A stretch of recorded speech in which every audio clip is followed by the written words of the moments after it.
وہی پروگرام، وہی لاؤنج، وہی آپ کا میزبان اور وہی انجیلی بیان۔ میری مراد ہے مقدس لوکا کے انجیلی بیان سے۔ دوستو، آپ کو میرے اس لاؤنج میں خوش آمدید، اور میں آپ سب کی خدمت میں سلام عرض کرتا ہوں۔ جیسا کہ میں پہلے کہہ چکا ہوں کہ اس پروگرام میں آج کل ہم مقدس لوکا کے انجیلی بیان کا تفسیری مطالعہ کر رہے ہیں۔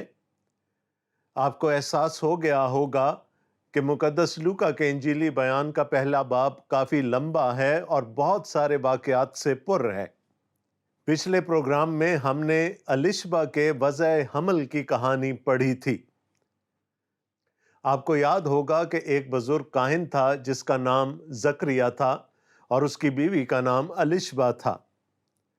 دونوں ہارون کی اولاد میں سے تھے، دونوں راست باز تھے، شریعت پر عمل کرنے والے تھے، لیکن ان کی زندگی میں ایک ٹریجڈی تھی، اور وہ ٹریجڈی یہ تھی کہ ان کی اولاد نہ تھی، اور اب وہ بچے پیدا کرنے کی عمر سے گزر چکے تھے۔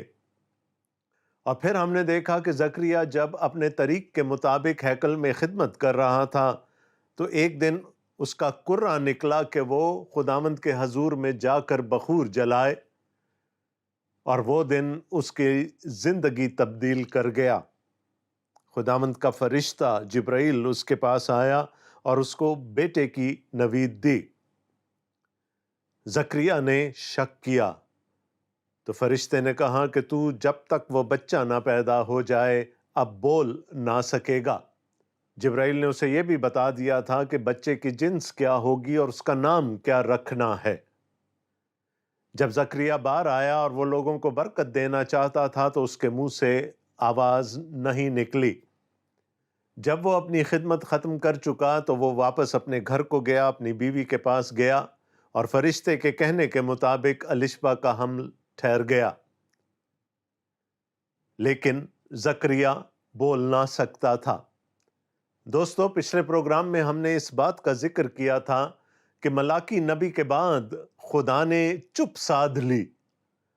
اس نے کسی قسم کا کلام اپنی قوم سے نہ کیا اور نہ ہی کسی نبی کو بھیجا، اور تقریباً 400 سال گزر گئے جن کو تاریک یا خاموش صدیاں کہا جاتا ہے۔ اور پھر اچانک سے خدا کا فرشتہ جبرائیل بہت ایکٹیو ہو گیا۔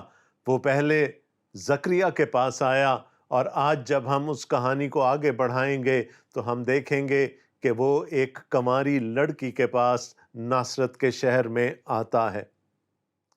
خدا نے اپنی چپ توڑ دی۔ خدا اب اپنے لوگوں سے ہم کلام ہو رہا ہے، لیکن ہم نے یہ بھی دیکھا تھا کہ یہ کیسا تضاد ہے کہ زکریا کو خدا کا پیغام تو مل گیا، لیکن 9 مہینے کے لیے اس کی آواز چلی گئی، وہ بول نہ سکتا تھا۔ لیکن دوستو، ہماری اگلی کہانی کچھ اس کہانی سے ملتی جلتی بھی ہے اور کئی اعتبار سے اس کہانی سے جدا بھی ہے۔ آئیے خداوند کے کلام پر نظر کریں۔ ہم دیکھیں گے مقدس لوکا کا انجیلی بیان، اس کا پہلا باب، اور اب ہم 26ویں آیت سے آگے مطالعہ کریں گے۔ خداوند کے کلام میں لکھا ہے، 6 مہینے میں جبرائیل فرشتہ خدا کی طرف سے گلیل کے ایک شہر میں جس کا نام ناصرت تھا ایک کنواری کے پاس بھیجا گیا، جس کی منگنی داؤد کے گھرانے کے ایک مرد یوسف نام سے ہوئی تھی، اور اس کنواری کا نام مریم تھا۔ اور فرشتہ نے اس کے پاس اندر آ کر کہا، سلام تجھ کو جس پر فضل ہوا ہے، خداوند تیرے ساتھ ہے۔ وہ اس کلام سے بہت گھبرا گئی اور سوچنے لگی، یہ کیسا سلام ہے؟ فرشتہ نے اس سے کہا، اے مریم خوف نہ کر، کیونکہ خداوند کی طرف سے تجھ پر فضل ہوا ہے۔ اور دیکھ تو حاملہ ہوگی اور تیرے بیٹا ہوگا، اس کا نام یسوع رکھنا۔ وہ بزرگ ہوگا اور خدا تعالیٰ کا بیٹا کہلائے گا، اور خداوند خدا اس کے باپ داؤد کا تخت اسے دے گا، اور وہ یعقوب کے گھرانے پر ابد تک بادشاہی کرے گا، اور اس کی بادشاہی کا آخر نہ ہوگا۔ خداوند کے کلام میں 6 مہینے کا ذکر آ رہا ہے۔ یہ چھٹا مہینہ کسی کیلنڈر کا نہیں ہے بلکہ الشبہ کے حمل ٹھہر جانے کے بعد یہ چھٹا مہینہ ہے۔ 6 ماہ پہلے جبرائیل ہیکل میں، یروشلم کی ہیکل میں زکریا کو دکھائی دیا تھا اور اس کو ایک خوشخبری دی۔ وہ بزرگ تھا اور ایک کاہن تھا۔ اس دفعہ اس ہیکل سے بہت دور گلیل کے علاقے میں ایک چھوٹے سے قصبے ناصرت میں خدا کا فرشتہ یعنی جبرائیل ایک کنواری کے پاس بھیجا گیا جس کا نام مریم تھا۔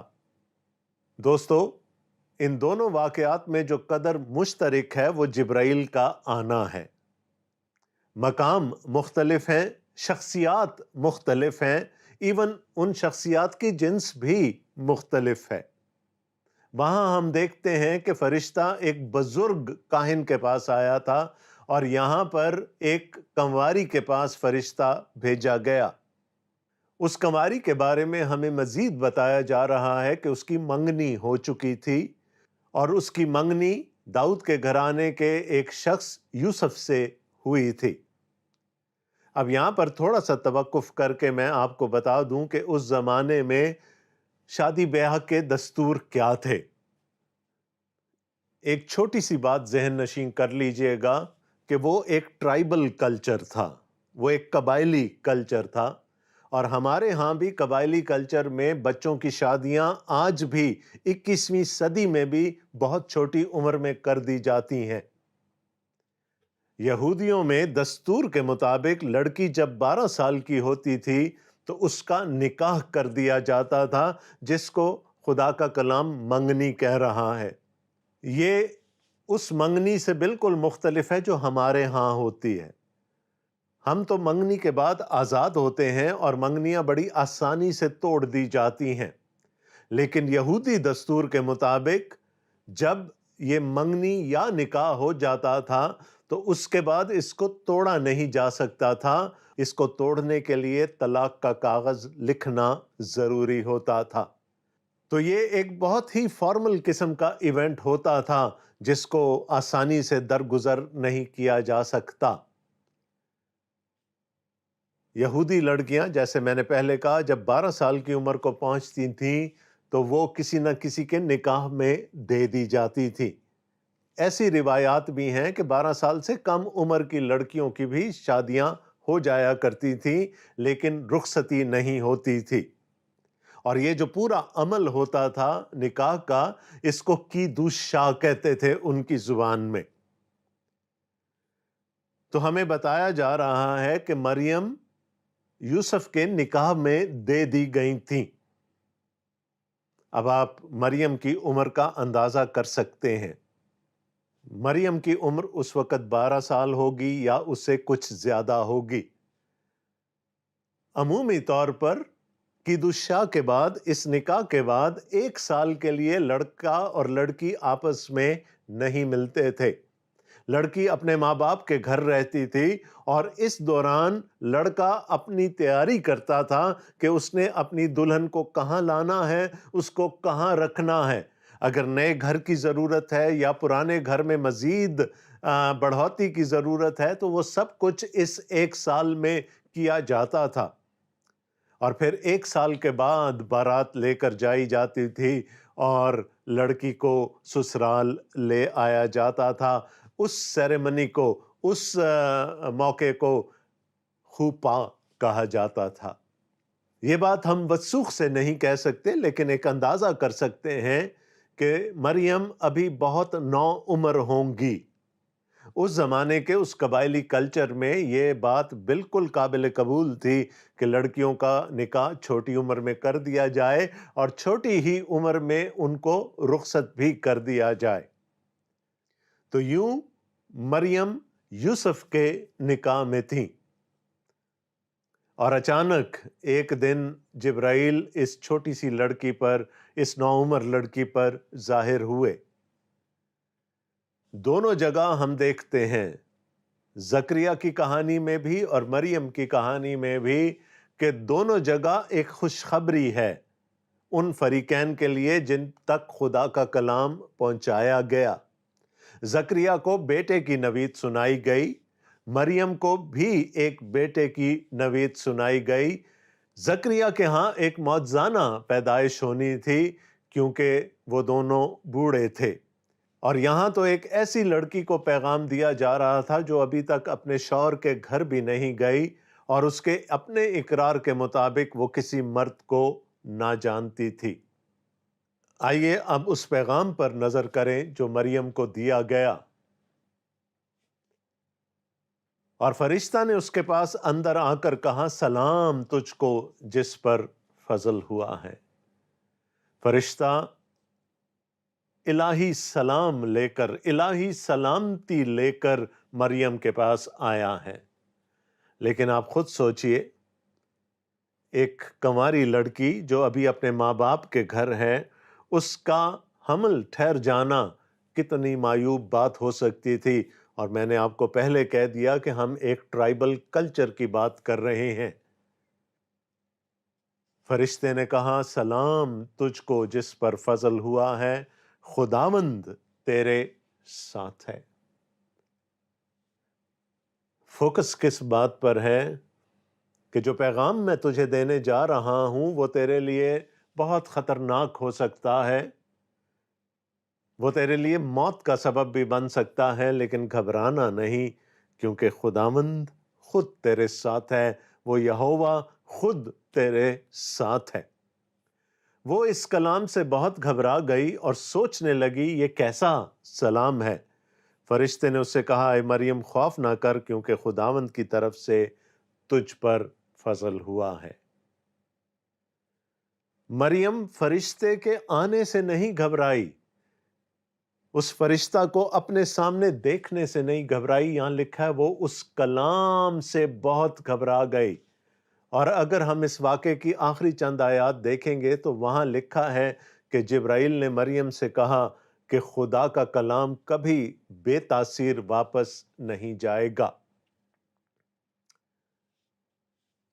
تو خدا کا سلام پہنچا، خدا کا کلام پہنچا مریم تک۔ اب آگے جو کچھ میں کہنے جا رہا ہوں وہ میری اپنی سوچ ہے، آپ چاہیں تو اس سے اتفاق کریں، آپ چاہیں تو اس سے اتفاق نہ کریں۔ ایک طبیب نے، ایک ڈاکٹر نے اس کو لکھا، اور یہ ڈاکٹر اسے جس طرح سے سمجھتا ہے وہی میں آپ کے سامنے بیان کرنے جا رہا ہوں۔ آپ کو معلوم ہے کہ تولید مرد کے جرثومے کے بغیر نہیں ہو سکتی۔ جب تک کہ کسی مرد کا نطفہ یا اس کا جرثومہ کسی عورت کے رحم تک نہ پہنچے اور وہاں انڈے کے ساتھ اس کا میل نہ ہو، اووم کے ساتھ اس کا میل نہ ہو، تو بچے کی تولید نہیں ہو سکتی۔ یہ ایک ہارڈ کور سائنٹیفک ٹروتھ ہے جو کہ میں نے آپ کے سامنے بیان کی ہے۔ یہاں مریم کے قول کے مطابق وہ کسی مرد کو نہیں جانتی، اور ہم یہ جانتے ہیں کہ نطفے کے بغیر اور جرثومے کے بغیر تولید بھی نہیں ہو سکتی۔ یہاں پر اس مردانہ سپرم کا کام کس نے کیا؟ میں پھر کہہ رہا ہوں کہ یہ میری اپنی سوچ ہے، آپ اسے اختلاف کر سکتے ہیں۔ یہاں لکھا ہے کہ مریم اس کلام سے بہت گھبرا گئی۔ اس خدا کے کلام نے جو جبرائیل مریم تک پہنچانے کا وسیلہ بنا، مریم کے اندر تولید کے اس سارے عمل کو شروع کر دیا۔ یعنی وہ کام جو ایک نارمل حمل کے دوران مرد کا جرثومہ یا نطفہ کرتا ہے، وہ کام یہاں پر خدا کے کلام نے کیا۔ اور یہ بات میں ایسے ہی نہیں کہہ رہا۔ یوحنا رسول اپنے انجیلی بیان میں کہتے ہیں، ابتدا میں کلام تھا اور کلام خدا کے ساتھ تھا اور کلام خدا تھا اور کلام مجسم ہوا۔ یہاں جو بچہ پیدا ہونے جا رہا ہے اس کی تولید کا سبب خدا کا پاک کلام ٹھہرا۔ ایون ہمارے اہل اسلام دوست بھی خداوند یسوع مسیح کو کلمت اللہ یا کلمت من اللہ کہتے ہیں۔ وہ جو خود خدا کا کلمہ ہے، یا وہ جو خود خدا میں سے نکلا ہے۔ تو یہاں پر مریم کا گھبرا جانا اور فرشتے کا یہ کہنا کہ خدا کا کلام کبھی بے تاثیر واپس نہیں جاتا، اس بات کی نشاندہی ہے کہ جو کام کسی مرد نے کرنا تھا، جو کام کسی مرد کے سپرم نے کرنا تھا، وہ یہاں پر خدا کے کلام نے کیا، اور وہاں سے وہ تولید کا سارا عمل مریم کے رحم میں شروع ہو گیا۔ وہ اس کلام سے گھبرا گئی تھی، فرشتے نے تسلی دی، خوف نہ کر، خوف نہ کر، کیونکہ خداوند تیرے ساتھ ہے۔ اور پھر اس کو بتایا گیا، اور دیکھ تو حاملہ ہوگی اور تیرے بیٹا ہوگا، اس کا نام یسوع رکھنا، وہ بزرگ ہوگا اور خدا تعالیٰ کا بیٹا کہلائے گا، اور خداوند خدا اس کے باپ داؤد کا تخت اسے دے گا۔ اور فرشتے نے اس کو یہ سمجھانے کی کوشش کی کہ جو بات میں تجھ سے کہنے جا رہا ہوں یہ کوئی انوکھی بات نہیں ہے، اس کا ذکر پرانے عہد نامے کی نبوت میں ہو چکا ہے، ایک سے زیادہ نبیوں کے وسیلے سے خدا نے بنی نوع انسان کو یہ بتایا تھا کہ ایسا کچھ ہوگا کہ ایک کماری حاملہ ہوگی اور بیٹا جنے گی۔ تو وہ کماری ہے مریم جس کو کہ چن لیا گیا، جس پر خدا کا فضل ہوا ہے۔ اور جیسے کہ یوحنا استباغی کے سلسلے میں اس کا نام فرشتہ نے اس کی پیدائش سے پہلے بلکہ اس کی کنسیپشن سے پہلے بتا دیا تھا، یہاں پر یسوع نام بھی کنسیپشن سے پہلے بتا دیا گیا۔ یوحنا، جان نام پیدائش سے پہلے، ایون حمل ٹھہرنے سے پہلے دے دیا گیا۔ یوحنا کا مطلب ہے خدا فضل ہے یا خدا فضل کرتا ہے، اور یسوع کا مطلب ہے خدا نجات ہے یا خدا نجات دیتا ہے، خدا بچانے والا ہے۔ عبرانی میں یہ نام یشوع ہے، جس کو انگریزی میں جوشوا کہا جاتا ہے۔ یشوع، یشوا یا جوشوا۔ جب اس کو یونانی میں لکھا گیا تو نام جیزس بن گیا، جس کا ترجمہ اردو کے ترجمہ نگاروں نے یسوع کر دیا۔ لیکن ہم یہ جانتے ہیں کہ یشوع کا یا یشوا کا یا جوشوا کا عربی ترجمہ عیسیٰ ہے، اور ہونا یہ چاہیے تھا کہ اردو میں بھی عیسیٰ ہی آئے، لیکن ترجمہ نگاروں نے یہ سوچا کہ یونانی نام جیزس کو یسوع قرار دے دیا جائے۔ میرے کہنے کا مقصد یہ ہے کہ چاہے آپ اس کو یشوع کہہ لیں، یشوا کہہ لیں، جوشوا کہہ لیں، جیزس کہہ لیں، یسوع کہہ لیں، عیسیٰ کہہ لیں، وہ ایک ہی شخصیت کی طرف اشارہ ہے۔ یشوع، عیسیٰ، یہ دونوں نام آپس میں بہت ملتے جلتے ہیں۔ میں جانتا ہوں کہ ہمارے ہاں اس بات پر بہت ڈیبیٹ ہوتی ہے کہ اس کو یسوع کہا جائے یا عیسیٰ کہا جائے۔ شیکسپیئر نے کہا تھا، نام میں کیا رکھا ہے، گلاب کو کسی بھی نام سے پکارو وہ رہے گا تو گلاب ہی، یسوع کو جس نام سے بھی پکار لیں وہ رہے گا یسوع ہی، وہ رہے گا میرا اور آپ کا نجات دہندہ ہی۔ جبرائیل نے کہا کہ وہ پیش گوئیوں کے مطابق اپنے باپ داؤد کے تخت پر ابد تک حکومت کرے گا۔ یسایہ نبی کی پیش گوئی تھی۔ اب پیغام تھوڑا تھوڑا جذب ہونے لگا مریم کے ذہن میں، اور اس نے ایک چھوٹا سا اعتراض اٹھایا۔ 34ویں آیت میں ہم دیکھتے ہیں مریم نے فرشتہ سے کہا کہ یہ کیوں کر ہوگا جب کہ میں مرد کو نہیں جانتی۔ It's a statement of fact.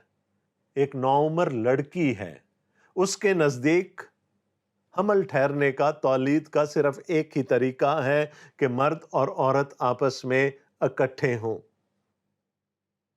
اور اس نے کہا میری زندگی میں تو ابھی وہ وقت نہیں آیا، یہ کیسے ہو جائے گا؟ جبرائیل اس سوال کا انتظار کر رہے تھے اور انہوں نے جواب دیا، روح القدس تجھ پر نازل ہوگا اور خدا تعالیٰ کی قدرت تجھ پر سایہ ڈالے گی، اور اس سبب سے وہ مولود مقدس خدا کا بیٹا کہلائے گا۔ اور دیکھ تیری رشتہ دار الشبا کے بھی بڑھاپے میں بیٹا ہونے والا ہے، اور اب اس کو جو بانجھ کہلاتی تھی 6واں مہینہ ہے۔ کیا کہا جبرائیل نے؟ روح القدس تجھ پر سایہ فگن ہوگا، خدا تعالیٰ کی قدرت تجھے گھیر لے گی، اور یوں جو کچھ تیرے رحم میں پلے گا بڑھے گا وہ خدا تعالیٰ کا بیٹا کہلائے گا۔ اور مریم کو ایک نشان دیا گیا، اور یہ نشان تھا الشبا کا حمل۔ اس نے کہا الشبا کو تو جانتی ہی ہے، وہ بوڑھی ہے، بچے پیدا کرنے کی عمر سے گزر چکی ہے، لیکن وہ بھی خدا کی قدرت سے حاملہ ہے، اور اس کو اب 6واں مہینہ ہے۔ شاید اس بات سے تھوڑی سی تسلی مریم کو ملی ہو، لیکن اگلی بات جو ہے وہ رونگٹے کھڑے کر دینے کے لیے کافی ہے۔ ایک نوعمر یہودی لڑکی جس کی عمر ہر حال میں 18 سال سے کم ہوگی، وہ یہ سب کچھ سن کر خداوند کو کیسا رد عمل دکھاتی ہے۔ لکھا ہے مریم نے کہا دیکھ میں خداوند کی بندی ہوں، میرے لیے تیرے قول کے موافق ہو۔ تب فرشتہ اس کے پاس سے چلا گیا۔ ایک بزرگ کاہن ہے، خدا کی ہیکل میں پاک مکان میں کھڑا ہے، فرشتے نے آ کر بیٹے کی نوید دی ہے، لیکن وہ شک میں پڑ گیا۔ اس نے کہا میں کیسے مان لوں کہ ایسا ہوگا؟ اور فرشتے نے کہا اب مانا تو نہیں تو نے، ہوگا ایسا ہی، لیکن اب سزا کے طور پر تو 9 مہینے تک بول نہیں پائے گا۔ زکریا کے رد عمل میں اور مریم کے رد عمل میں زمین آسمان کا فرق ہمیں نظر آتا ہے۔ اتنی تھوڑی سی دیر میں مریم نے اس ساری قیمت کا اندازہ کر لیا ہوگا جو اسے اس فیصلے سے چکانی پڑے گی، تو بھی اس نے کہا میں خداوند کی بندی ہوں، میرے لیے تیرے قول کے موافق ہو۔ کیونکہ اس سے پہلے فرشتہ اسے کہہ چکا تھا کہ جو قول خدا کی طرف سے ہے وہ ہرگز بے تاثیر نہ ہوگا۔ وہ تاثیر کر چکا ہے مریم تیرے جسم میں، اور مریم نے اپنے آپ کو پیش کر دیا، اس بہت بڑی خدمت کے لیے اپنے آپ کو پیش کر دیا کہ وہ خدا کی نجات کو اس دنیا میں لانے کا وسیلہ بنے گی، وہ خدا کی طرف سے مقرر کردہ نجات دہندہ کو اس دنیا میں لانے کا وسیلہ بنے گی۔ میں خداوند کی بندی ہوں، میرے لیے تیرے قول کے موافق ہوں۔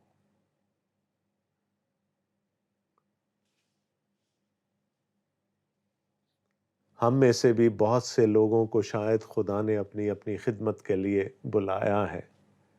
کیا اس بلاہٹ کے لیے ہمارا رد عمل بھی یہی تھا، یا ہم نے موسیٰ کی طرح یا یرمیاہ کی طرح یا اور بہت سے نبیوں کی طرح بہانے تراشے تھے؟ مریم نے کوئی بہانہ نہیں کیا۔ مریم نے یہ بھی نہیں کہا کہ ابھی تو میں بہت کم سن ہوں، میں کیسے اتنی بڑی ذمہ داری کو قبول کر پاؤں گی۔ اس نے یہ بھی نہیں کہا کہ مجھ پر کیا کیا الزام لگیں گے اگر لوگوں کو معلوم ہو گیا کہ میں اپنے کنوار پن میں ہی حاملہ ہو گئی ہوں۔ اس نے یہ بھی نہیں کہا کہ میرے ماں باپ کو بھی اس کی قیمت چکانا پڑے گی، میں اور وہ شاید اپنے گاؤں میں سر اٹھا کے چلنے کے قابل بھی نہ رہیں گے۔ اس نے کیا کہا؟ میں خداوند کی بندی ہوں، میرے لیے تیرے قول کے موافق ہو۔ اس کے بعد ہم پڑھتے ہیں انہی دنوں مریم اٹھی اور جلدی سے پہاڑی ملک میں یہودا کے ایک شہر کو گئی، اور زکریا کے گھر میں داخل ہو کر الشبا کو سلام کیا۔ یاد رہے مریم گلیل میں رہتی ہے، ناصرت میں رہتی ہے۔ یہ وہی ناصرت ہے جس کے بارے میں نتنیل نے کہا تھا کہ کیا ناصرت سے بھی کوئی اچھی چیز نکل سکتی ہے؟ اسی ناصرت کے شہر سے خدا اپنی نجات کا آغاز کرنے جا رہا تھا۔ وہ ناصرت میں رہتی ہے، الشبا یہودیہ کے پہاڑی علاقے میں رہتی ہے۔ جیسے ہی مریم کو موقع ملا وہ اپنا گھر چھوڑ کر کچھ عرصے کے لیے الشبا کے پاس چلی گئی۔ سوال پیدا ہوتا ہے دوستو، اس نے ایسا کیوں کیا؟ یاد رہے وہ ایک کمسن دوشیزہ ہے، ایک نوعمر لڑکی ہے۔ اس کو ایک بہت بڑی خوشخبری سنائی گئی جو کہ اس کے لیے بہت بھاری بھی پڑ سکتی تھی، اور اس خوشخبری کے ساتھ اس کو ایک نشان دے دیا گیا کہ تیری رشتہ دار الشبا بھی حمل سے ہے اور اس کے حمل کو 6واں مہینہ ہے۔ اب ذرا سوچئے مریم کیوں بھاگی بھاگی الشبا کے پاس گئی ہوگی؟ آپ نے صحیح سوچا، چیک کرنے گئی تھی کیا واقعی ایسا ہے کہ نہیں، اور اگر واقعی ایسا ہے تو پھر وہ سب کچھ بھی سچ ہے جو فرشتہ نے مجھ سے کہا۔ یاد رکھیں دوستو، مریم بھی میری اور آپ کی طرح ایک انسان تھی۔ جیسے ہمارے دلوں میں شکوک ہوتے ہیں، شبہات ہوتے ہیں، وسوسے ہوتے ہیں، ایسے ہی مریم کے ذہن میں بھی بہت سارے وسوسوں نے سر اٹھایا ہوگا، اور پہلی ہی فرصت میں وہ الشبا کے پاس گئی تاکہ وہ اس بات کی تصدیق کر سکے کہ کیا یہ سچ ہے یا نہیں۔ اور دوستو یہی بائبل مقدس کی خوبصورتی ہے۔ بائبل مقدس سپر ہیروز کا ذکر نہیں کرتی، بائبل مقدس انسانوں کا ذکر کرتی ہے، وہ انسان جن میں خوبیاں بھی ہوتی ہیں، خامیاں بھی ہوتی ہیں۔ ایک طرف اس نے کہا میں خداوند کی بندی ہوں، میرے لیے تیرے قول کے موافق ہو، اور دوسری طرف جب اس کے دل میں وسوسوں نے جگہ بنا لی تو وہ اس بات کی تصدیق کرنے کے لیے الشبا کے پاس چلی گئی۔